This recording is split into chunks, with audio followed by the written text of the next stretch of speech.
चलिए शुरू करें फिर। चलो, तो हम इंडियन हिस्ट्री पर चर्चा करने जा रहे हैं। भारतीय इतिहास सब्जेक्ट थोड़ा सा बड़ा है, ठीक है, थोड़ा सा समय लेगा, लेकिन हम सारी चीज़ों को बहुत ही अच्छे तरीके से क्लियर करेंगे। बस जो मैं बोल रहा हूँ आप उसको समझते चलिएगा स्टेप बाय स्टेप। एक चीज़ और समझना है कि आप जब अभी तैयारी कर रहे हैं तो आपने इतिहास को पढ़ा होगा, तो अभी आपके दिमाग से ये बात आप निकाल दीजिए कि हम पढ़े हैं क्या नहीं पढ़े हैं। एकदम फ्रेश माइंड से जो चीज़ जो जिस तरीके से मैं आपको जोड़ने का प्रयास कर रहा हूँ, केवल उसी तरीके से आपको जोड़ना है। आज तक आप जो पढ़े थे उसको दिमाग से निकाल देना है। गुड इवनिंग बेटा। चलिए, तो देखिए, एकदम जीरो से हम शुरू करते हैं। सबसे पहले हम इतिहास को पढ़ने के दृष्टिकोण से 3 पार्ट में क्या करेंगे, ठीक है, डिवाइड करेंगे। कितने भाग में बांटेंगे? 3 भाग में डिवाइड करेंगे। ये तो हम सभी जानते हैं कि भाई 3 पार्ट कौन कौन से हैं, ठीक है। ये है आपका एंशिएंट हिस्ट्री ऑफ इंडिया, अर्थात प्राचीन भारत का इतिहास। एक आपका याद रखना है मध्यकालीन भारत का इतिहास, मिडाइवल हिस्ट्री ऑफ इंडिया। और एक आपको याद रखना है मॉडर्न हिस्ट्री ऑफ इंडिया या आधुनिक भारत का इतिहास, ठीक है। इस तरीके से हमको तीनों को पढ़ना है। अब इसमें समझने वाली बात क्या है, ध्यान से समझिएगा। प्राचीन भारत का एक अलग रूप है, मिडाइवल हिस्ट्री का एक अलग रूप है, और मॉडर्न हिस्ट्री का अलग रूप है। क्लियर है? अब देखिए, इन सबको हमको पढ़ना है, तो सबसे पहले हमको ये समझना पड़ेगा बेटा कि हमको पढ़ना क्या है। सबसे पहले यही चीज जानना बहुत जरूरी होता है। आज तक के रिसर्च में हमने यही पाया है कि इसको पढ़ने का सबसे बेस्ट तरीका यह है कि शुरुआत में आप ये जान लो कि हमें एंशिएंट के अंतर्गत क्या पढ़ना है, मिडाइवल के अंतर्गत क्या पढ़ना है, मॉडर्न के अंतर्गत क्या पढ़ना है। तो एंशिएंट में हमें क्या पढ़ना है? मानव सभ्यता का विकास, डेवलपमेंट ऑफ ह्यूमन सिविलाइजेशन, ठीक है। मानव सभ्यता का विकास। मानव सभ्यता का विकास का मतलब क्या है?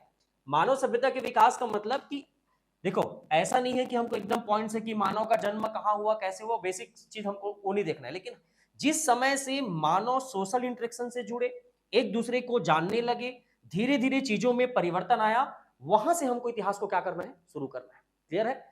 और वहां से लेकर भारत में एक नई संस्कृति हमको दिखेगी, और वो है आपका मुस्लिम। और ये कैसे होगा? मुस्लिम इन्वेशन से, यानी मुस्लिम आक्रमण से। भारत में जिस समय मुस्लिम आक्रमण होगा, समझना धीरे धीरे, बस आप उसके बाद आप प्रश्न पूछेंगे। प्राचीन भारत में हमें कहां से कहां तक पढ़ना है? मानव सभ्यता का जो विकास हुआ है, कैसे डेवलपमेंट हुआ, कैसे इनका ओरिजिन क्या है, ये सारी चीजें हमें देखना है। और कैसे कैसे इधर उधर इन लोग सब एक्सपांड हुए। मुस्लिम इन्वेशन का मतलब एक संस्कृति चल रही है और एक नई संस्कृति हमसे जुड़ेगी।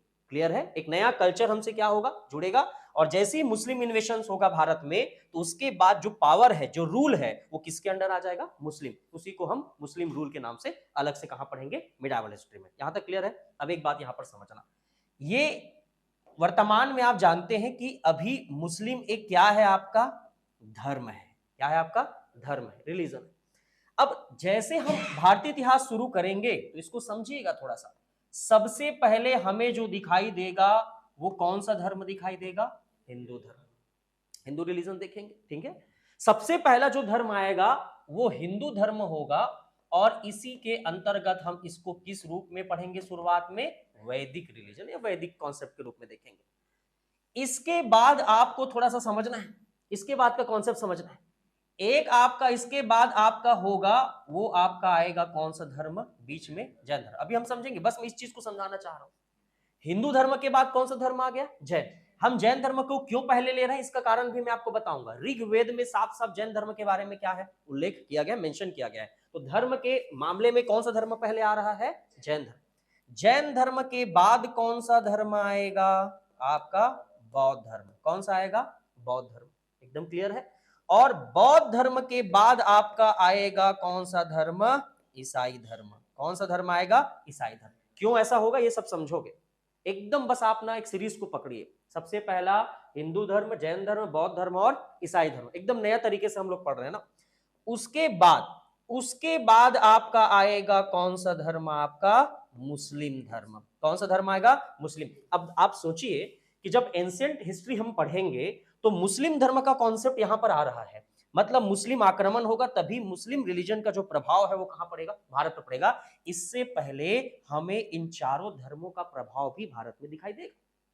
समझ आ रहा है क्यों ऐसा मैं बोल रहा हूं? आप यहां पर इस कॉन्सेप्ट को समझिएगा। अब मुस्लिम धर्म के बाद जो अगला धर्म हमको देखना है वो आएगा कौन सा धर्म? आपका सिख धर्म। कौन सा आएगा? आपका सिख। तो कभी कभी ध्यान रखिए बेटा, प्रश्नों को भी समझते चलना, मैं बार बार बोल रहा हूं, कभी कभी धर्म को उसके इवोल्यूशन या ओरिजिन या जैसा भी उनके हिसाब से आप क्रम जमाइए करके प्रश्न आता है, सीक्वेंस अरेंज कीजिए। तो आप ध्यान रखिए, पहला कौन सा धर्म आएगा? हिंदू धर्म।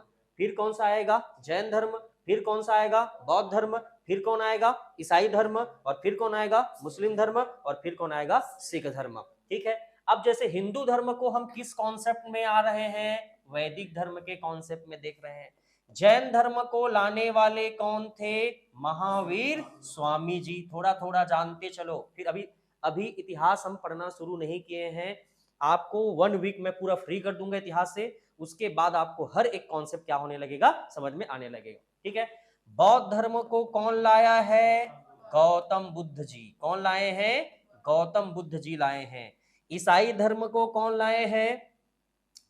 आपका जीजस या ईसा मसीह बोल सकते हैं। ठीक है, ईसा मसीह या जीजस। ठीक है। मुस्लिम धर्म को कौन लाए हैं? मोहम्मद पैगंबर। कौन लाए हैं? आपका मोहम्मद पैगंबर साहब जी। ये मोहम्मद पैगंबर लाए का मतलब फाउंडर। कौन है आपका? फाउंडर। और सिख धर्म को लाने वाले कौन थे? गुरु नानक जी। कौन थे आपका? गुरु नानक। अभी जो पीएससी का वर्तमान परीक्षा प्रणाली है, जो आपका देख रहे हो कैसा एग्जाम में कैसा प्रश्न आ रहा है, कभी कभी यही सब चीजें हमको दिमाग से उतर जाती है। अचानक हमको पूछा जाएगा कि धर्म को अरेंज कीजिए, दिमाग में नहीं आता कि जैन बौद्ध आया कि पहले, क्योंकि हमारा पढ़ने का जो स्ट्रक्चर है वो चेंज हो जाता है। हम कभी कभी क्रिश्चियन धर्म को अंग्रेजों से जोड़कर देखते हैं तो हमको लगता है कि जब यूरोपियन कंपनी भारत आई होगी तब उस समय भारत पर प्रभाव कब पड़ा वो बात अलग है। हम अभी किसको देख रहे हैं? रिलीजन के विकास को देख रहे हैं कि कैसा। तो प्राचीन भारत यानी मानव सभ्यता के विकास से लेकर मुस्लिम आक्रमण तक की, यानी मुस्लिम इन्वेशन तक की जो कहानी, जो स्टोरी, जो घटना, जो इवेंट्स आप पढ़ोगे, वही सब क्या कहलाएगा? प्राचीन भारत का इतिहास। समझ में आ रहा है? आगे चल के जब हम डिवाइड करेंगे, जब टाइम पीरियड को देखेंगे, तो इसी ईसा मसीह के जन्म के आधार पर हम अपने इसको एडी और बीसी में क्या करेंगे? डिवाइड करेंगे। इसीलिए तो इनके जितने भी इनके जीसस के बर्थ ऑफ जीसस जो हम देखते हैं, उसके पहले की पूरी घटनाएं बीसी में चली जाती है और इसके बाद की घटनाएं कहां आ जाती है? एडी में आ जाती है। इसलिए महावीर स्वामी और गौतम बुद्ध के बारे में जब हम पढ़ते हैं तो हम बीसी के कॉन्सेप्ट में पढ़ते हैं, और जब वहीं पर हम मुस्लिम में आते हैं तो हम उसको किस कॉन्सेप्ट में पढ़ते हैं? एडी के कॉन्सेप्ट में पढ़ते हैं। तो अगर एक लाइन में अगर आपको कोई प्रश्न पूछे कि भाई आपका प्राचीन भारत क्या है, एंशिएंट हिस्ट्री क्या है, तो आप सीधा सीधा बताना कि जो इवोल्यूशन हुआ था वहां से लेकर, इवोल्यूशन के साथ साथ डेवलपमेंट भी समझना बेटा, कि ऐसा नहीं है कि पैदा हो गया और वहां से नहीं, इवोल्यूशन भी हुआ है, उद्भव भी हुआ है और डेवलपमेंट यानी कि विकास भी है। तो इवोल्यूशन एंड डेवलपमेंट दोनों देखना है। और ये पूरा कहानी कहां तक चलेगा? मुस्लिम आक्रमण। अब एक बात यहां पर समझिए, इतना कॉन्सेप्ट समझ में आया। अब इसमें याद करने वाली बात क्या है? ठीक है, हम इसको तो हम अलग से पढ़ेंगे। जैन धर्म का फाउंडर कौन है? महावीर स्वामी। बौद्ध धर्म का फाउंडर कौन है? गौतम बुद्ध। आपका जो क्रिश्चियन है उसका कौन है? जीसस यानी कि ईसा मसीह। मुस्लिम धर्म के कौन है? मोहम्मद पैगंबर। और सिख धर्म के कौन है? आपका गुरु नानक जी। याद रहेगा क्रम। अब आते हैं कहां पर? मिडेवल हिस्ट्री में। कहां आते हैं? आपका मिडेवल। तो देखिए एक्चुअल में क्यों ऐसा हुआ, क्या हुआ, अभी इस पर चर्चा करेंगे। जब मुस्लिम लोग जब भारत में आए, जब उन्होंने भारत में बहुत सारे रूलर्स को हरा दिया, पराजित किया, और उसके बाद यहां पर एक नया कल्चर, एक नया रूल आ रहा है जिसको हम कहते हैं मुस्लिम रूल। क्या है आपका? मुस्लिम रूल यानी कि मुस्लिम शासन। ठीक है, मुस्लिम रूल। तो मिडाइवल हिस्ट्री में हमको क्या पढ़ना है? फाइनली आपका मुस्लिम रूल। लेकिन क्या मुस्लिम रूल को पढ़ के हम नहीं, हमको इसमें क्या पढ़ना है? मुस्लिम रूल के साथ साथ आपको पढ़ना है मुस्लिम संस्कृति का प्रभाव। ठीक है, इंपैक्ट ऑफ मुस्लिम कल्चर। ठीक है, मुस्लिम संस्कृति का क्या देखना है? आपका प्रभाव भी देखना है। जैसे आज आप देखते हैं भारत में कई ऐसे आर्किटेक्ट आप देखो बनाने का स्टाइल जो रहेगा कहीं ना कहीं उसमें मुस्लिम कल्चर क्या है इन्वॉल्व है, आप देखते हैं। तो ये सब पढ़ रहे हैं मुस्लिम कल्चर में, आर्किटेक्चर, लिटरेचर, उनके रूल जो भी मतलब रहन सहन, संस्कृति, कल्चर सब इसमें ऐड हो जाएगा। तो कुल मिलाकर मिडिएवल हिस्ट्री में आपको क्या पढ़ना है, मुस्लिम रूल के बारे में पढ़ना है, मुस्लिम कल्चर के बारे में पढ़ना है, और मुस्लिम कल्चर का प्रभाव क्या पड़ा भारत पर इसको भी हमको थोड़ा सा देखना है, और इसी में और बीच बीच में जो चीजें उसको देखें। लेकिन मेन अगर कोई पूछे कि मिडिएवल हिस्ट्री में क्या पढ़ना है जी, आपको क्या करना है, तो सीधा सीधा क्या जानोगे, आपका मुस्लिम रूल को। ठीक, अब देखो ये मॉडर्न हिस्ट्री थोड़ा सा अलग है। अभी तो हम सिंपल सिंपल सारी चीजों को पढ़ रहे थे कि भाई क्या है। अब थोड़ा सा अगर हम मॉडर्न हिस्ट्री की बात करें, यहां पर मैं लिख रहा हूं, ठीक है, आराम से उसके बाद पीडीएफ रहेगा बेटा आप लोगों के पास, आराम से समझते जाना। देखिए इसमें दिक्कत क्या होगा, इसमें इसको दो भाग में बांटने का आप कारण समझिएगा। एक इसको बांटा जाता है आधुनिक भारत को, एक आता है आपका यूरोपियन कल्चर। क्या आप पढ़ते हैं, आपका यूरोपियन कल्चर। यूरोपियन कल्चर का मतलब समझिएगा, यूरोपियन संस्कृति का मतलब यह है कि जब, हाँ थोड़ा सा सर, हाँ, भारत में बहुत सारी यूरोपियन कंपनी आई, क्यों आई, कैसे आई, कहां से आई, ये सब हम बाद में देखेंगे, अभी आप समझिए आई। तो उनका जो प्रभाव है, यूरोपियन कल्चर का जो प्रभाव है वो भारत पर पड़ा, इसलिए हमको क्या पढ़ना पड़ेगा, यूरोपियन संस्कृति। एक बात अच्छे से समझिएगा बेटा, आधुनिक भारत का अगर हम देखें, जैसे थोड़ा सा हम पढ़ेंगे, तो ये आपका मानव का उद्भव, इवोल्यूशन ऑफ ह्यूमन से लेकर लगभग आपका 8वीं शताब्दी, 8th सेंचुरी तक लगभग क्या पढ़ेंगे, प्राचीन। अब मानव का उद्भव, एवोल्यूशन जो हुआ है वो अलग अलग कई इतिहासकारों के है, कोई बोलता है 20 लाख वर्ष पहले की जानकारी है, कोई 14 लाख बोलते हैं, वो हम बाद में डिस्कस करेंगे अकॉर्डिंग टू एनसीईआरटी। लेकिन हमको पढ़ना कहां है, 8th सेंचुरी, मतलब 8th सेंचुरी तक के इतिहास किसमें चला जाएगा, प्राचीन में। उसके बाद 8th सेंचुरी से लेकर लगभग आपका ये थोड़ा सा स्टार्ट हो जाएगा क्योंकि मुस्लिम प्रभाव शुरू हो जाएगा। लेकिन हम यहां पर क्या लिखे, रूल, रूल लगने में तो, रूल होने में टाइम तो लगता है, तो इसको हम लगभग आपका मान के चलेंगे 12 से, ये 4 साल इनको थोड़ा सा प्रयास किए हैं, मतलब 4 साल में थोड़ा सा डिसॉल्व हुआ है, भारत की जो कल्चर थी, भारत की एकता थी, यूनिटी थी, वो थोड़ा सा टूटा है। तो 8th सेंचुरी से अगर आप देखेंगे तो लगभग आपका 18th सेंचुरी या आपका 18वीं शताब्दी तक के इतिहास को हम किसके अंडर कर पढ़ेंगे, मुस्लिम रूल के अंतर्गत। ठीक है, समझना, ऐसा नहीं है बेटा कि कोई किताब में स्पष्ट लिख रहा है, हम अपने घटना के हिसाब से इसको क्या कर रहे हैं, डिवाइड कर रहे हैं। और उसके बाद, ठीक है, उसके बाद लगभग आपका 18 सेंचुरी से लेकर आपका वर्तमान यानी एट प्रेजेंट तक का जो इतिहास पढ़ेंगे वो कहां आ जाएगा, आपका आधुनिक काल। तो एक चीज समझिएगा कि हम जब इतिहास पढ़ते हैं तो हम क्या देखते हैं कि हमारे यहाँ जो यूरोपियन कल्चर का प्रभाव है वो तो 14 सेंचुरी से, लगभग 14 सेंचुरी से पढ़ना स्टार्ट हो गया था, जब पहली बार वास्को डी गामा कहां आया था, भारत आया था 1498, 1498 में। तो हम फिर इसको तो मिडिएवल हिस्ट्री के अंतर्गत पढ़ना चाहिए था, समझ में आ रहा है ना। तो इस बात को समझना है, इसीलिए मैंने क्या लिखा है कि यूरोपियन कंपनी तो पहले आ चुकी थी, लेकिन वो पहले केवल एक यात्री, एक मर्चेंट, एक पिलग्रिम्स के रूप में आई थी, लेकिन बाद में धीरे धीरे उन्होंने भारत पर क्या करना शुरू कर दिया, रूल करना शुरू किया। और जब भारत पर रूल करना शुरू हुआ तो हमारे ऊपर वेस्टर्न कल्चर का प्रभाव पड़ा, पाश्चात्य संस्कृति का प्रभाव पड़ा, और इसीलिए हम में जो परिवर्तन आया उसी को हमने आधुनिक भारत का नाम। आधुनिकता मतलब क्या है, मॉडर्नाइजेशन का मतलब क्या है कि भाई हमने किसी चीज को आज आधुनिकीकरण को अपनाया है। तो यहां पर मुस्लिम संस्कृति का प्रभाव, अब एक चीज आप बताइएगा, इतना आप जानते हैं, पढ़े हैं पूरा क्लास में, मुस्लिम संस्कृति का प्रभाव हमारे लिए दोनों पार्ट में रही है बेटा। एक आप जानते हैं कि यूरोपियन कल्चर का जो प्रभाव है वो हमारे लिए पॉजिटिव भी रहा है कि नहीं रहा है। भाई हम एक तरफा तो नहीं बोल सकते कि हमारे लिए हमेशा नेगेटिव रहा है या हमारे लिए नकारात्मक रहा है। तो हमेशा याद रखना कि जो मुस्लिम कल्चर का प्रभाव है हमारे लिए सकारात्मक भी रहा है और हमारे लिए नकारात्मक भी रहा है, नेगेटिव भी रहा है। आराम से समझते चलिएगा।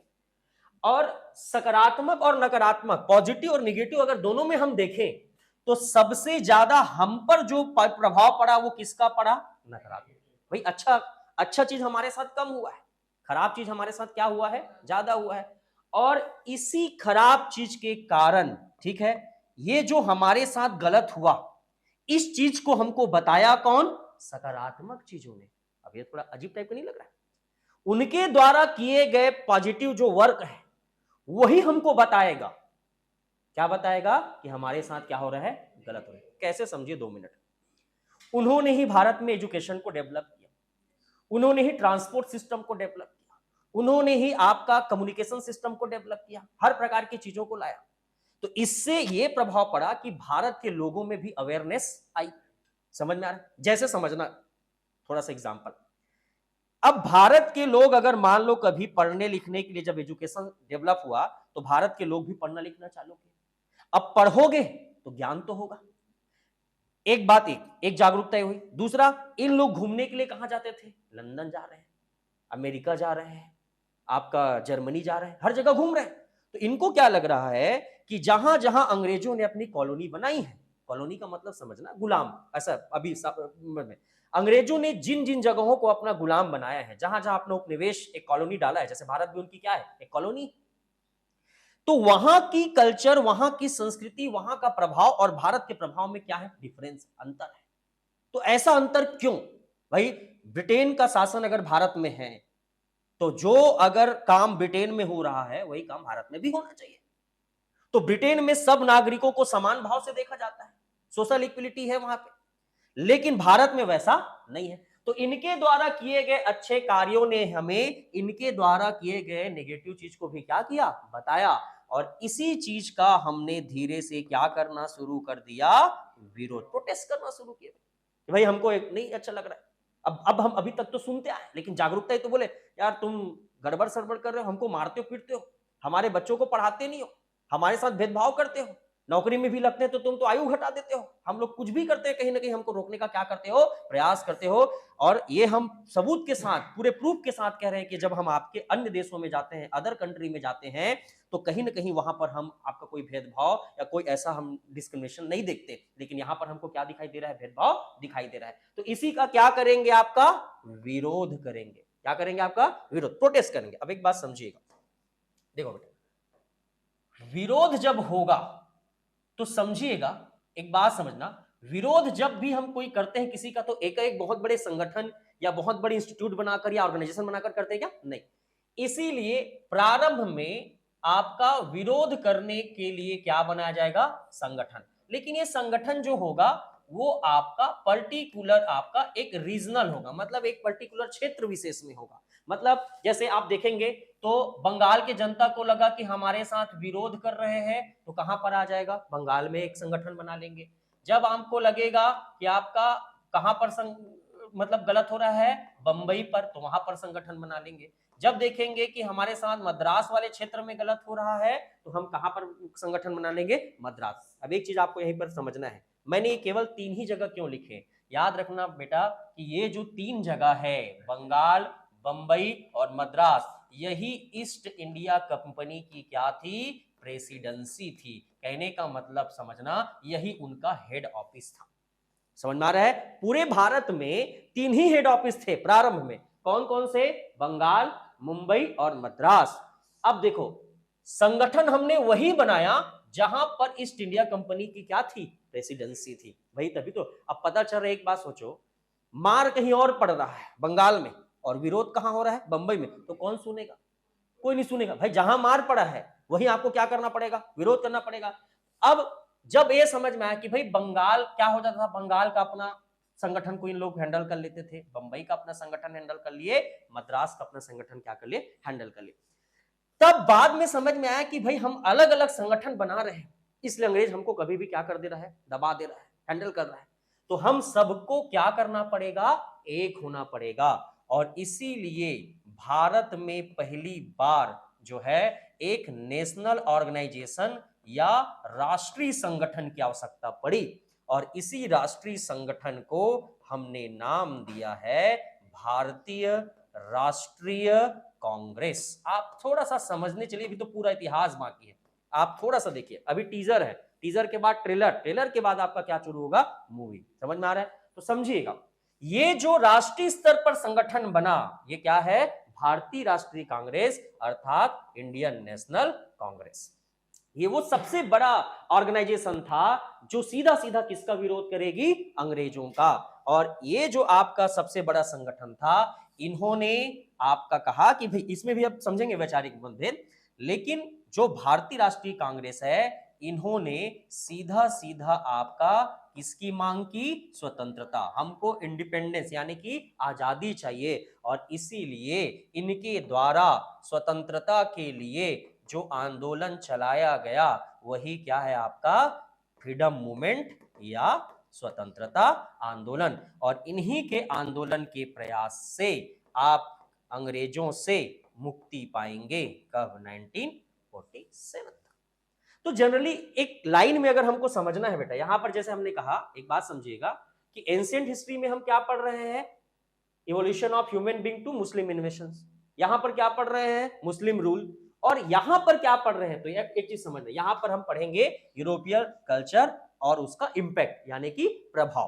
प्रभाव में क्या था? नेगेटिव, जिसमें कहीं ना कहीं हम नेगेटिव चीजों को जब समझे तो हम में नेशनलिज्म की भावना आई। क्या भावना आई? नेशनलिज्म, राष्ट्रवाद की भावना। राष्ट्रवाद का मतलब या नेशनलिज्म का मतलब ये होता है अपने राष्ट्र के प्रति, अपने देश के प्रति प्यार और उनके इंपॉर्टेंस को समझना ही क्या है? राष्ट्रवाद है। और जब ये हम में आया तो हमने संगठन बनाया, लेकिन प्रारंभ के जो संगठन थे वो अलग अलग जगह पर टूटा हुआ था।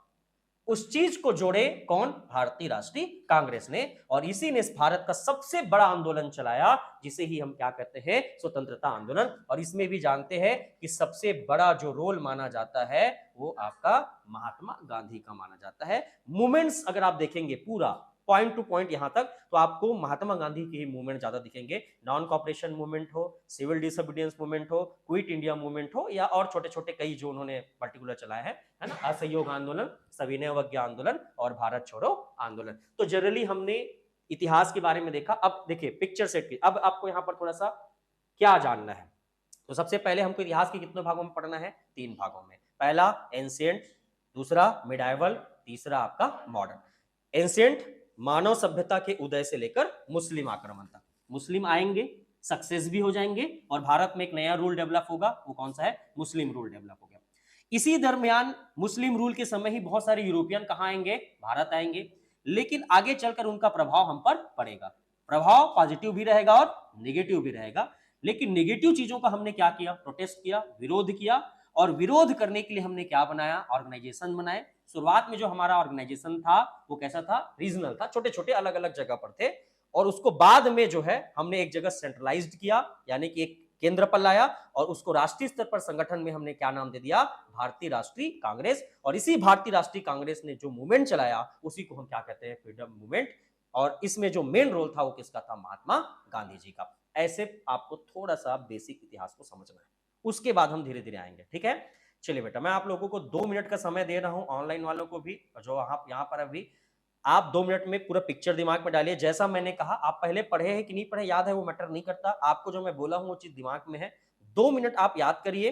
2 मिनट के बाद 1 मिनट आपके लिए प्रश्न पूछने का समय रहेगा कि इतना जितना मैं अभी पढ़ाया हूं, अभी मैं जितना फिलहाल मैंने आज जो बातें कही उसमें किसी भी प्रकार का अगर कोई दिक्कत, कोई डाउट, कोई कंफ्यूजन या कोई ऐसा कॉन्फ्लिक्ट चीजें या मुझसे मिस्टेक भी हो गई होगी तो बिल्कुल आप एक बार मुझसे डिस्कस कर सकते हैं।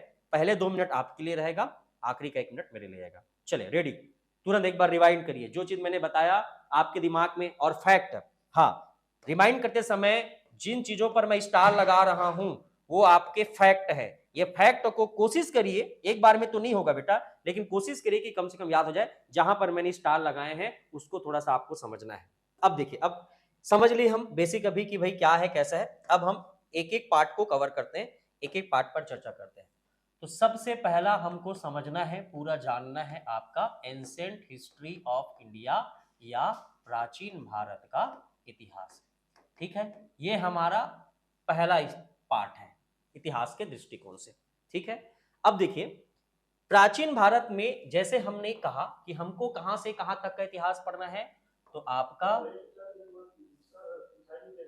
कौन सा कलर में बेटा? हाँ, रेड में नहीं लिखना है, ठीक। हाँ हाँ ठीक, आप कहेंगे तो मैं लिखूंगा भी नहीं, टेंशन मत लीजिए। ठीक है, मानव सभ्यता का उदय एवं विकास, ठीक है, से लेकर कहां तक पढ़ना है? मुस्लिम इन्वेशन या मुस्लिम आक्रमण। यहां तक क्लियर है? किसी को कोई डाउट? ठीक है ना, यहां तक क्लियर है ना भाई? हमको पढ़ना है इवोल्यूशन पढ़ना है और डेवलपमेंट पढ़ना है। अब इसको कैसे, ठीक है, ग्रीन कलर दिखता है बेटा, ग्रीन कलर दिखता है ना? हाँ, अब देखिए, अब इनकी शुरुआत कहां से मानी गई? हमारे बहुत सारे इतिहासकार, सबका नाम पढ़ेंगे हिस्टोरियन लोगों का, तो अब इनको पढ़ने से पहले कुछ कुछ चीजों को आपको जानना है। कुछ कुछ चीजों को कैसे जानना है तो समझिए, ये सब पढ़ेंगे, थोड़ा सा समझो। सबसे पहला आप जान ले एडी एवं बीसी, पहले ये समझ ले बेटा, ठीक है? सब पढ़ेंगे, लेकिन ये सब टर्म्स अगर आप नहीं जान पाओगे ना तो इतिहास आप नहीं समझ पाओगे। ये है एडी एवं बीसी। दूसरा आपका पढ़ना है सेंचुरी, अर्थात क्या पढ़ना है? शताब्दी, ठीक। तीसरा आपको पढ़ना है डेकेड, यानी कि दशक। और चौथा तो आप जान ही रहे हैं, ईयर, यानी कि सन। इतिहास में केवल ये प्रमुख 4 टर्म्स यूज होते हैं। अब ये कैसे यूज होते हैं ये पहले आप समझिएगा।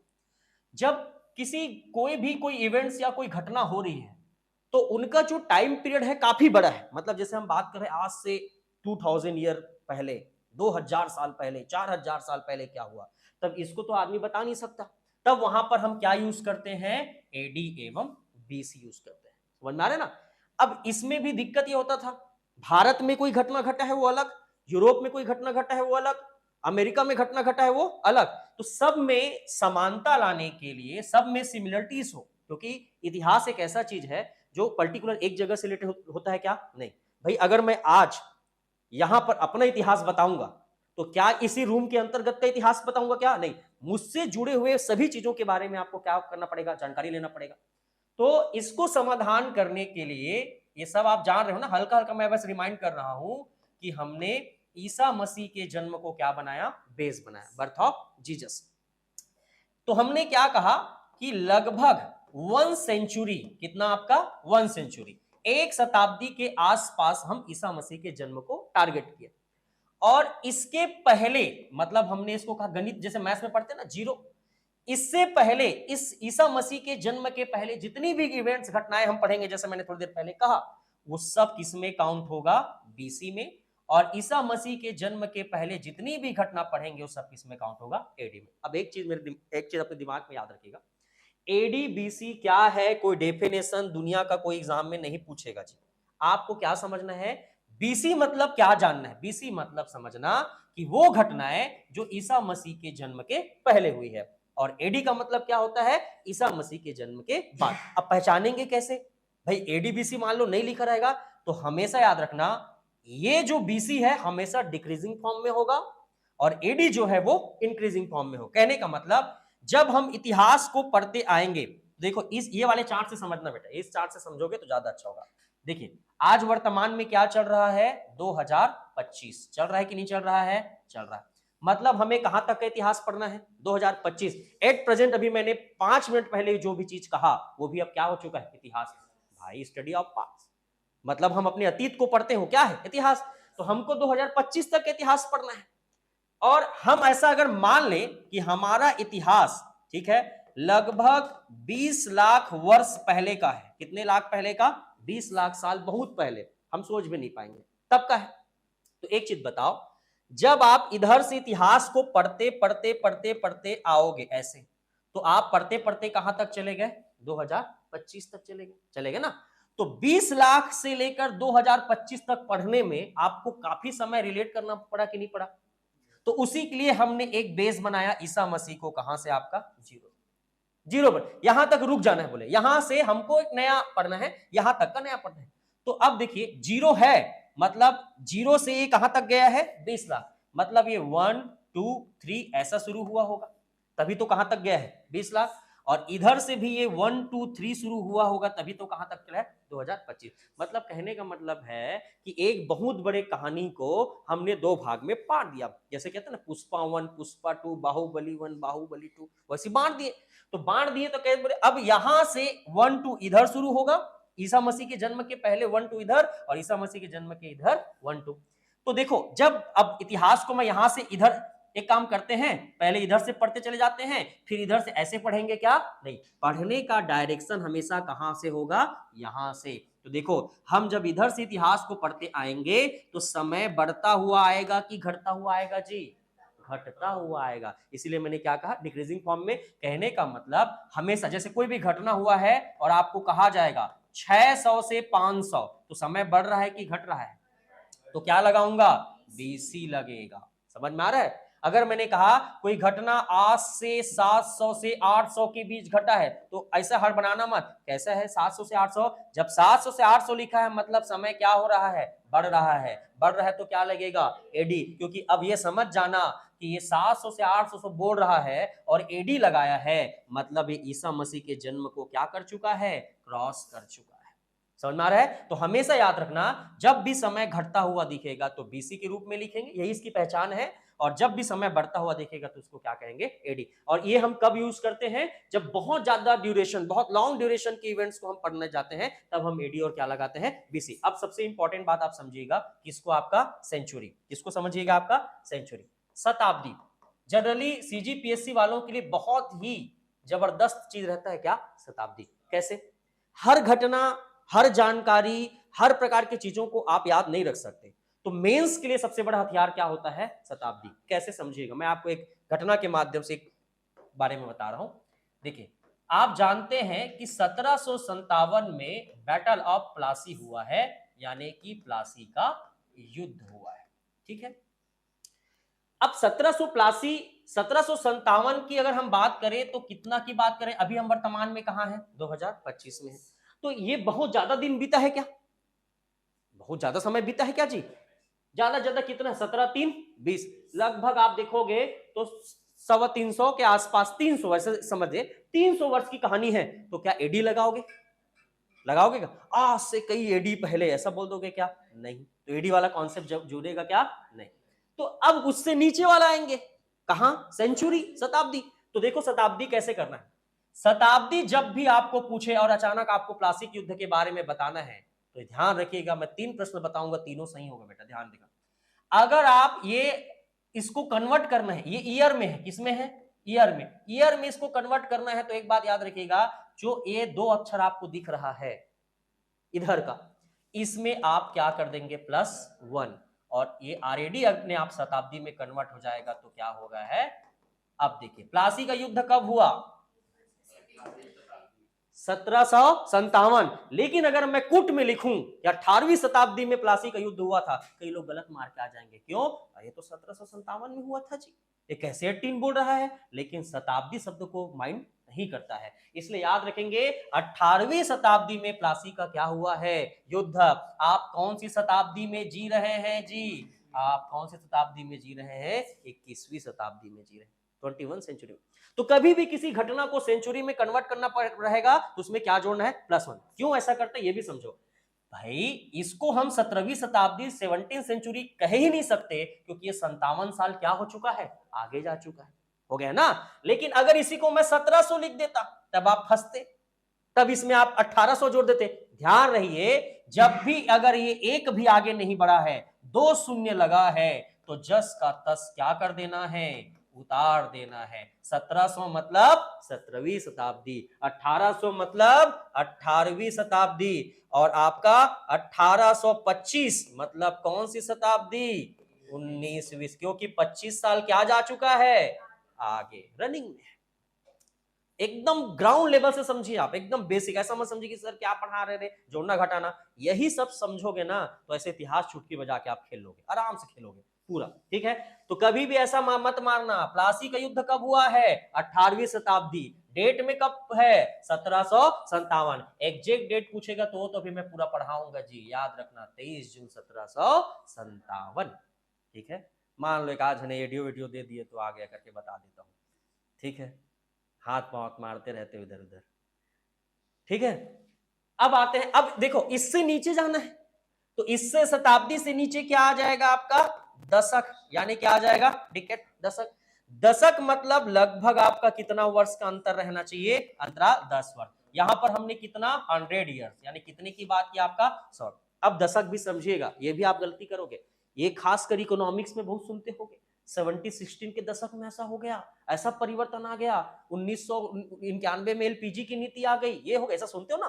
तो देखिए, दशक मतलब याद रखना लगभग आपका 10 वर्ष के। अब इसमें कैसे निकाल, सेम देखो, 1700 क्या हो गया, 57।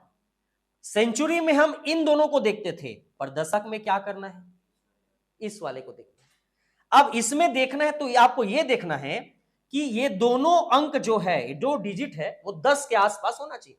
मतलब ये किसके किसके बीच में होगा, 50 और 60 के बीच में। हमेशा 10 के मल्टीपल में निकालना है। ये 57 किसके किसके बीच में होगा, 50 और 60 के बीच में होगा। तो इसमें जो छोटा वाला रहेगा, कौन सा रहेगा, छोटा वाला। क्योंकि अभी एक चीज बताओ, अब प्लासी का युद्ध कब हुआ ऐसा पूछूंगा तो 1750 के दशक में। क्यों मैं बोल रहा हूं बेटा, क्योंकि 60 अभी आया है क्या, अभी कौन सा दशक चल रहा है, 50 वाला। ये देखो ना, 5 है मतलब 50 को रिप्रेजेंट कर रहा है। तो जब भी दशक में आप करोगे तो हमेशा इन दोनों अंकों का बीच का निकालना कि किसके किसके बीच में आएगा, और जो छोटा वाला रहेगा उसी में आपको क्या कर देना है, दशक। तो प्लासी का युद्ध 1750 के दशक में हुआ है ऐसा कहूंगा तो भी गलत है कि सही है, सही है। देखो ना, 3 रूप है जी। अभी तक इसको बस जानते थे, अभी आप एक नया जान गए कि प्लासी का युद्ध कब हुआ है, 18वीं शताब्दी। प्लासी का युद्ध कब हुआ है, 1750 के दशक में। अगर 1750 बस लिख दोगे गलत हो जाएगा।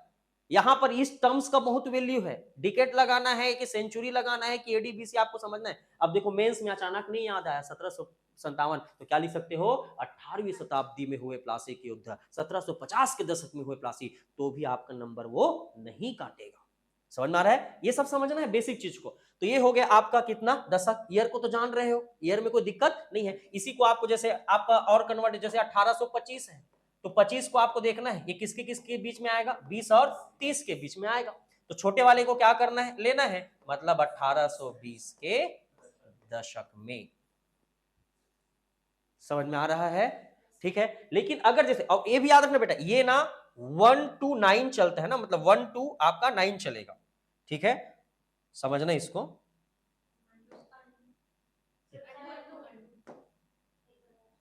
एक बार हाँ, जैसे समझना, जैसे 1751 है तो 51 मतलब ये किसके किसके बीच में है, 50 और 60 के बीच में है ना।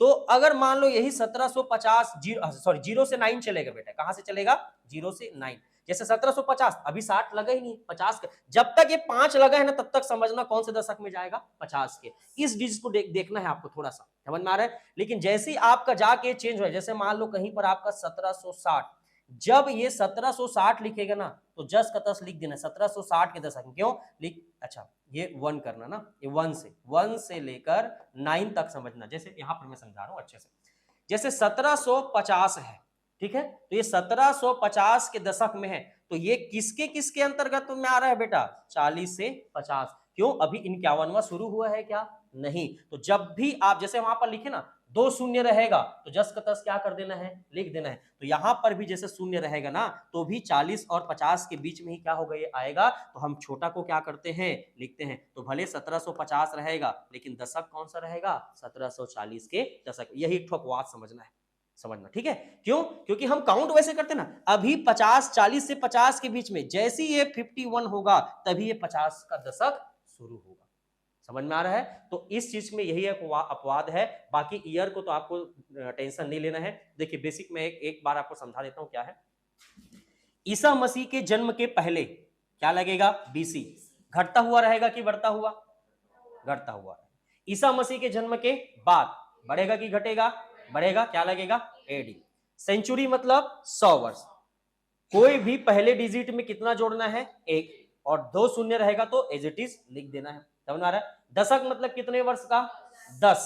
कितना रहेगा, 10। बीच का हमने को 10 साल का अंतर निकालना है, जो छोटा डिजिट होगा उसी को हम डिकेट्स के फॉर्म में लिखेंगे। ईयर को आप जान रहे हैं। तो जनरली हम भारतीय इतिहास में ये समझ गए कि आपका ईयर क्या होता है, ठीक है, आपका डिकेट्स क्या होता है, शताब्दी क्या होता है, ये हम समझ गए, ठीक है। अब इसी को आधार मानकर हमको चलना है, ठीक है, कि जो प्राचीन भारत का इतिहास रहेगा उसको अब कैसे पढ़ना है। तो इवोल्यूशन हुआ, ठीक है, हो रहा है। तो इवोल्यूशन जो हुआ है उसका जो पहला स्टेज है उसको क्या नाम दिया गया है, तो उसको नाम दिया गया है स्टोन एज, यानी कि आपका पाषाण काल। अब यहां से आपका बेसिक शुरू होगा, ठीक है। जो हम एंशिएंट हिस्ट्री के अंतर्गत पहला टॉपिक पढ़ने जा रहे हैं या पढ़ेंगे उसको क्या बोलेंगे, स्टोन एज। क्या बोलेंगे, स्टोन एज, यानी कि आपका पाषाण काल। पाषाण काल कहने का मतलब क्या है कि ये बहुत पुराना इतिहास है। अब देखो, मैं बोर्ड में जो लिखूंगा उसी को लिखना है और जो बोलूंगा उसको ध्यान में सुनना है, क्योंकि इसको डिटेल पढ़ना है। अभी मैं केवल आपके दिमाग में सेट कर रहा हूं। भाई इतने साल पहले इंसान रहा है, मनुष्य रहा है, वो क्या करता था क्या नहीं करता था इसको ऐसे जान पाओगे क्या? नहीं। तो उसके लिए जो आधार बनाया वो किसको बनाया? स्टोन को बनाया। बस मतलब कहीं कहीं पर जो हमको स्टोन टूल्स मिले, जो ऑर्नामेंट्स मिले, उनके आधार पर हमने कहा कि इस समय के, जैसे एक समझो ना, कहीं पर हमको बड़ा स्टोन, इसको नहीं लिखना बेटा, बड़ा स्टोन मिल गया, कहीं पर हमको इस तरीके से छोटा स्टोन मिल गया, कहीं पर इसके इससे और छोटा स्टोन मिल गया, कहीं पर इससे भी छोटा स्टोन मिल गया, ये मिला है। तो हम क्या बोल सकते हैं कि ये जो बड़ा स्टोन उस समय जो यूज करते रहे होंगे वो पहले आए होंगे। क्यों पहले आए होंगे? क्योंकि उनके पास कहीं ना कहीं उनका आईक्यू लेवल क्या रहा होगा? डाउन, कम रहा होगा। यहां पर जो मनुष्य है उनको ये समझ में आ गया होगा कि भाई इसका वेट ज्यादा होता है, भारी होता है, और किसी को मारोगे भी तो मान लो फुटबॉल जैसे वापस मार देगा, गड़बड़ हो जाएगा। तो थोड़ा सा इसको शार्पनेस लाना जरूरी है ताकि इसमें हमको क्या मिले? बेनिफिट। इस शार्पनेस को एक जने और समझाओगा, बोला एक तरफ से शार्पनेस करोगे मजा नहीं आ रहा है, दोनों तरफ से शार्पनेस बनाओ। और लास्ट में इसको सब इतना बड़ा हथियार लेके, खैर उस समय कानून व्यवस्था नहीं था, हाँ, और घूमोगे तो गड़बड़ है, तो उसको हथियार को क्या करो? छोटा करो। तो ये चीज क्या बता रहा है कि कहीं ना कहीं उनका जो आईक्यू लेवल है वो क्या हुआ है? बढ़ा है। समझ में आ रहा है? और आप खुद जानते हैं कि मनुष्य के बुद्धि का विकास, जो उनका आईक्यू लेवल है, वो दो चीजों के साथ बढ़ता है। एक, जो हमारा वातावरण, उम्र और सामाजिक जो व्यवस्था है, यानी एक्सपीरियंस, जितना हम अनुभव करेंगे उतना हमारा आईक्यू लेवल क्या होगा? बढ़ता है। अनुभव का मतलब कैसे? मैं जैसे छोटे बच्चे को बता रहे हूं, गर्म पानी है उंगली मत डाल, गर्म पानी है उंगली मत डाल, तो उसका आईक्यू लेवल अभी क्या है? कमजोर है। लेकिन जैसे उंगली डाला तब उसका आईक्यू लेवल क्या हो गया? बढ़ गया। क्यों बढ़ गया? पता चला पापा बोल रहे थे झूठ, मैं जो अनुभव किया हूं वो क्या है? सही है। गर्म पानी में हाथ डालने पर ही पानी का एहसास क्या होगा? गर्म। मतलब उनकी बुद्धि का क्या हुआ? विकास हुआ। तो ऐसा यहां पर भी तो लागू होगा ना भाई, उपयोग किया होगा तभी जानेगा, नहीं किया होगा कैसे जानेगा? तो इसीलिए ये जो पाषाण काल है, इनको हमारे हिस्टोरियन जो थे, जो इतिहासकार थे, उन्होंने विकास के दृष्टिकोण से कितने भागों में डिवाइड किया है? 3 भागों में। तो सबसे पहला आपका पाषाण काल पढ़ना है, दिमाग में सेट करो, याद करने वाली चीज है। सबसे पहला क्या पढ़ना है जी? पाषाण काल, यानी क्या पढ़ना है? Stone age. स्टोन एज को कितने पार्ट में डिवाइड करेंगे? 3 पार्ट में डिवाइड करेंगे। किसके अकॉर्डिंग? According to development. ठीक है ना? इवोल्यूशन हो चुका है बेटा, इवोल्यूशन में अलग से पढ़ाऊंगा। अभी हम क्या पढ़ रहे हैं? डेवलपमेंट। भाई कहीं ना कहीं उद्भव हुआ होगा तभी तो विकास होगा। और इस इवोल्यूशन को 3 भागों में जो नाम दिया गया है, यही आपको सेट करना है। क्योंकि एक बात हमेशा याद रखिएगा, जितना क्लियर आपका भारत का इतिहास रहेगा उतना क्लियर छत्तीसगढ़ का इतिहास रहेगा। समझ में आ रहा है? तो देख, सबसे पहला आप पढ़ोगे, इसको कहा जाता है आपका पैलियोलिथिक एज, अर्थात पूरा पाषाण काल। क्या कहा जाता है? पूरा पाषाण काल। इंग्लिश में इसे पैलियोलिथिक एज कहते हैं। उसके बाद अगला आएगा कौन सा? मध्य पाषाण काल। इसे इंग्लिश में मेसोलिथिक एज कहते हैं। क्या कहते हैं? Mesolithic as. और एक आपका आएगा नव पाषाण काल। क्या आएगा आपका? नव पाषाण काल। याद रहेगा? याद करना है। अभी क्या है, कैसा है, क्या है, सब नहीं पता। अपने को 3 भाग याद होना चाहिए, पैलियोलिथिक, मेसोलिथिक, नियोलिथिक। क्या रहेगा? Palaeolithic, mesolithic, Neolithic. याद रहेगा? Palaeolithic, mesolithic, Neolithic. याद रहेगा? अब देखो, अब चूंकि जो पैलियोलिथिक है इसका जो ड्यूरेशन है या टाइमलाइन है बहुत बड़ा है, तो इसको और छोटे छोटे भागों में क्या कर दिया जाएगा? डिवाइड किया जाएगा। ठीक है? इसी का नाम सब में यही नाम रखेगा, बस टर्म्स बदलेगा। निम्न पूरा पाषाण काल, पूरा पाषाण काल का पहला चरण, इसी को लोअर पैलियोलिथिक एज कहेंगे। क्या कहेंगे? लोअर पैलियोलिथिक एज, निम्न पूरा पाषाण काल। हल्का हल्का भी लिख, बस यही टर्म्स लिखना है। मतलब हमने इस समय मनुष्य अलग रहे होंगे, वही बड़ा पत्थर वाला। इस समय मनुष्य थोड़ा छोटे पत्थर पर आ गए, इस समय पत्थरों में शार्पनेस हो गया, मतलब थोड़ा धारदार हो गया, वही तो है विकास। अब ये एकदम बड़ा है, ये टाइम एकदम ज्यादा है, क्योंकि पत्थर का आकार, अब बड़ा पत्थर का मतलब ये बड़ा पत्थर वैसे बना दिया, अब बड़ा पत्थर भी तो एक आठ ऐसे रहा होगा, एक आठ ऐसे, तो इसमें भी तो विकास हुआ होगा, वही लंबा विकास हुआ है, ऐसे थोड़ी कि सीधा बड़ा पत्थर से इधर आ गए, हाँ, छुरी चाकू में, ठीक है। तो ये निम्न पूरा पाषाण काल, इसी में फिर ये टर्म्स लगेगा और क्या हो जाएगा, मध्य पूरा पाषाण काल, ठीक है, मिडिल पैलियोलिथिक एज, क्या बोलेंगे, मिडिल पैलियोलिथिक एज, और इसको कहेंगे उच्च पूरा पाषाण काल। ये उच्च पूरा पाषाण काल जो है ना बेटा, इसे अपर पैलियोलिथिक एज कहते हैं, और यहीं से व्यक्ति कहां ट्रांसफर होगा, मध्य पाषाण काल में, यहीं से व्यक्ति कहां ट्रांसफर होगा, ठीक है। तो देखो मैं क्यों बता रहा हूं, जो कभी कभी प्रश्न ये पूछ देता है कि मध्य पाषाण काल और पूरा पाषाण काल के बीच ट्रांजिशन पीरियड किसको बोलते हैं, संक्रमण काल, संक्रमण ट्रांजिशन पीरियड में समझते हैं ना, जहां से परिवर्तन हुआ, तो वो काल कौन सा रहेगा, उच्च पूरा, क्योंकि यही के मानव किसमें बदलेंगे, मध्य पाषाण काल, समझ में आ रहा है। और अगर मैं ऐसा पूछूं, जो आपके एग्जाम में एसएससी में पूछा गया था सवाल, हालांकि अब पीएससी ऐसा नहीं कि पूछेगा, पर याद रहे कि पूरा पाषाण काल और नव पाषाण काल के बीच का ट्रांजिशन पीरियड कौन सा है, पूछेगा क्या लगाओगे, मतलब बीच का, एंशिएंट हिस्ट्री और मॉडर्न हिस्ट्री के बीच का ट्रांजिशन पीरियड कौन है, मिडाइवल हिस्ट्री। वैसे याद रखना यहां के लोग कहां ट्रांसफर होंगे, मध्य पाषाण काल। तो यहां पर केवल जो है पत्थरों के औजार यानी स्टोन टूल्स ही यूज किए जाएंगे, और उसी के बेसिस पर हमने भारतीय इतिहास के पहले टॉपिक को 3 भागों में बांटा है अकॉर्डिंग टू डेवलपमेंट, ठीक है, palaeolithic, mesolithic, neolithic. Palaeolithic age को हमने फिर से 3 पार्ट में डिवाइड किया, lower palaeolithic, middle palaeolithic, upper palaeolithic. अब देखो ये सब चलता रहेगा, लेकिन अभी भी मैंने क्या बताया, पत्थर, ठीक है। अब देखो जो टूल्स बनता है आज वर्तमान में, टूल्स किससे बनाते हो, लोहा, या एक ऐसा बोल सकते हैं मेटल, भाई मेटल तो बहुत सारे हैं, मेन जो हमारा कॉन्सेप्ट है ये क्या है आपका, मेटल, क्या है आपका, मेटल।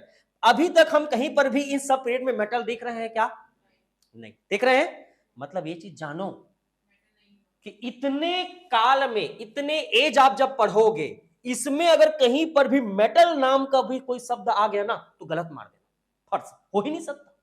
अगर मेटल होता तो स्टोन एज नाम क्यों होता, मान लो ऐसा आ गया क्वेश्चन कथन कारण कूट वाला में, स्टेटमेंट में, नव पाषाण काल के लोगों ने पहली बार फलाना सोने का प्रयोग किया, चांदी का प्रयोग किया, लोहे का प्रयोग किया, तो ऐसा हो ही नहीं सकता। ऐसा हो सकता है क्या, नहीं हो सकता, तुरंत वो क्या हो जाएगा, गलत, क्योंकि इस पूरे टाइम पीरियड में केवल हमारे पास क्या था जी, पत्थर। एक ठोक आया, और सबसे पहली बार जो आया वही क्या था, तांबा, ले दे के ढूंढे, कौन सा, तांबा, कॉपर।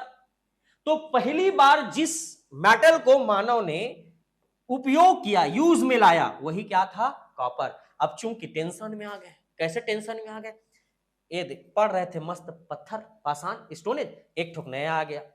अब इसीलिए यहीं से एक और नौ पाषाण काल के बाद व्यक्ति एक और आगे की ओर बढ़ेगा, उसी को कहा जाता है ताम्र पाषाण काल, copper stone age. Copper stone इसलिए क्योंकि पहली बार हमने क्या यूज किया है, मेटल। तो पहली बार मनुष्य के द्वारा कौन सा मेटल यूज किया गया, पूछेगा, क्या मारोगे, तांबा। इसीलिए समझना कि तांबा का क्या रोल रहा, कैसे रहा, सब हम ताम्र पाषाण काल में देखेंगे।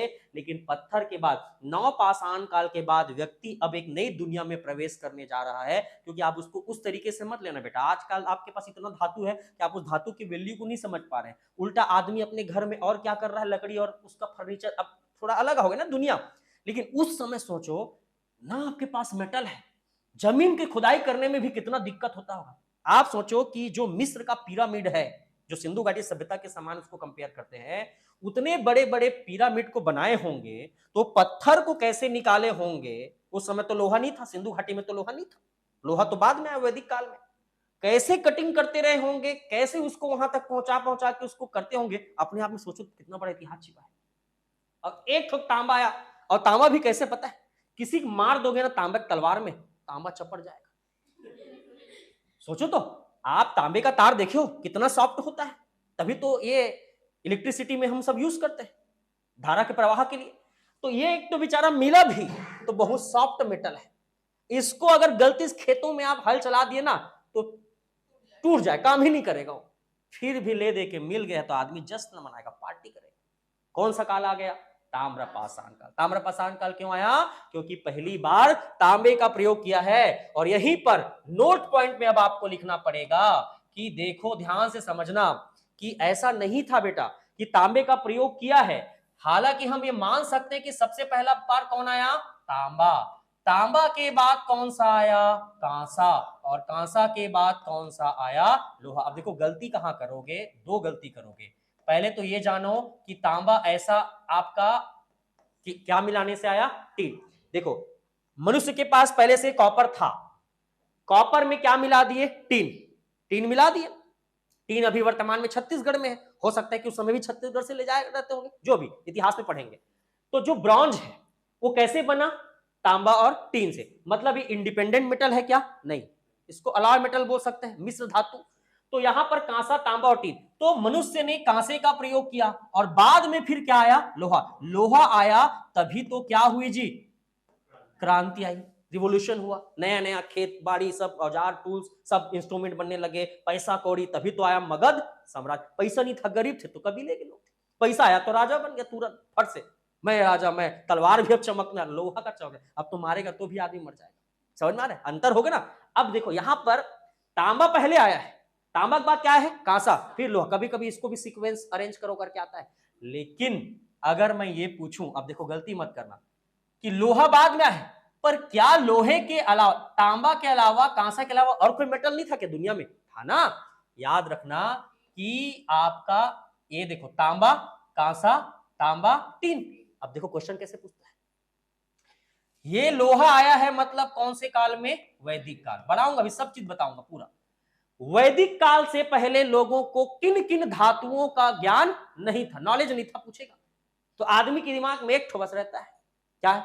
उनके पास तो दो ही धातु था, सर बताए थे, तांबा, कांसा, और ले दे के काठो टीन, और बाकी सबको मार के आ जाते हैं। ऐसा नहीं करना। वैदिक काल में लोहा का ज्ञान का मतलब ये समझना कि अपने बेसिक लाइफ में जो दैनिक जीवन वाले काम में लोहे का प्रयोग किया, लेकिन उसके पास भी पहले से और भी मेटल थे। लोहा को छोड़कर इस टाइम पीरियड तक इनको ज्ञान था किसका? सोना। इनको ज्ञान था किसका? चांदी। इनको ज्ञान था किसका? लेड। हर प्रकार के धातुओं का ज्ञान था। अब सोना तलवार बना किसी को मारोगे तो आदमी क्या कहेगा? मार ले भाई, बस तलवार भी छोड़ के जाना, कहेगा ना।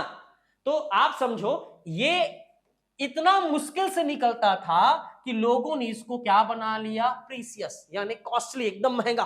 भाई जो चीज एकदम कीमती से मिलती है उसको क्या बोलोगे? महंगा। इसीलिए उस समय से सोना क्या हो गया? महंगा हो गया। एकदम चमकता है जी, भारी चमकता है, हाँ, रख इसको, रख, ये दे, आज देख रेट सोना, हाँ? उसी लोहा रख लेते तो, हाँ, अभी लोग लोहा खरीदते रहते ज्वेलरी दुकान में जाके। समझ में आ रहा है ना? तो आप समझिए कि यहां पर ये सब चीजें बहुत मुश्किल से निकलती थी और ये चमकती थी, इसलिए इसमें चमक ज्यादा होने के कारण लोगों ने इसको अपने फैशन में उपयोग करना क्या कर दिया? शुरू कर दिया। और इसीलिए वैदिक काल के पहले किन किन मेटल का इनको नॉलेज था पूछेगा तो लोहा को बस छोड़ देना, बाकी सारे मेटल का ज्ञान उनको था। लेकिन प्रयोग के हिसाब से अगर देखोगे तो भाई सोने का बर्तन तो नहीं बना देगा जी इंसान, तो किसको यूज करते थे? कांसा। मेन जो आपका यूज है वो क्या है? कांसा। मेन जो यूज है क्या है? तांबा। तो पहले तांबा आया, कांसा आया, फिर लोहा आया। कांसा कहां आया? इंडस वैली सिविलाइजेशन में। मतलब इंडस वैली सिविलाइजेशन में क्या लोगों को कथन देगा, स्टेटमेंट देगा? क्या लोगों को केवल कांसे का या तांबे या टीन का ज्ञान था? नहीं, लोगों को हर प्रकार के मेटल का ज्ञान था। सिर्फ किसको छोड़कर? ये कूट वाला प्रश्न बन सकता है। अभी हम डिटेल में आएंगे, सारी चीजों पर चर्चा करेंगे। तो आप आज के सिलेबस पॉइंट में कहां तक समझे? भारतीय इतिहास को कितने भागों में बांटे? पहला क्या था? Stone age. स्टोन एज को कितने भागों में बांटे? फिर हमने पैलोलिथिक एज को कितने भागों में बांटा?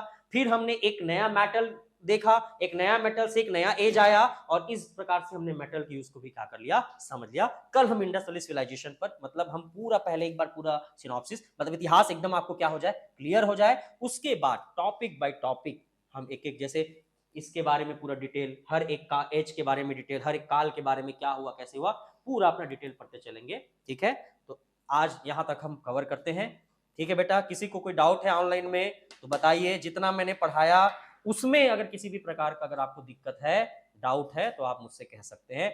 बाकी एक बार इतना को आप एक बार समझ के आइएगा, ठीक है। धीरे से, हाँ, धीरे से गति बढ़ेगी, धीरे से सारी चीजों को समझेंगे, क्योंकि हमको भी समझने में थोड़ा टाइम लगेगा ना बेटा। मैं तो फटाफट पढ़ा के खत्म कर दूंगा, लेकिन मुझे नहीं समझ में आएगा कि आप मेरी बातों को समझ पा रहे हैं कि नहीं। तो थोड़ा सा भी 1 वीक इसी तरीके से हम चलेंगे, उसके बाद फिर आपको कहीं पर भी कोई दिक्कत नहीं होगी, ठीक है। कल हम और फिर आगे बढ़ेंगे, याद करने का थोड़ा और प्रयास करेंगे, ठीक है। चलिए, गुड नाइट। आगे की वीडियो देखने के लिए डाउनलोड करें पटेल सर क्लासेस ऐप में आपको ADEO की लाइव क्लास, ADI की स्पेशल छत्तीसगढ़ की लाइव क्लास, CGPSC प्रीलिम्स की लाइव क्लास की कोर्स और ADEO की टेस्ट सीरीज आपको ऐप पर ऑफर प्राइस में मिलेगी। कोर्स ज्वाइन करने के लिए अभी डाउनलोड करें पटेल सर क्लासेस ऐप। अधिक जानकारी के लिए आप हमारे हेल्पलाइन पर भी कॉल कर सकते हैं। धन्यवाद।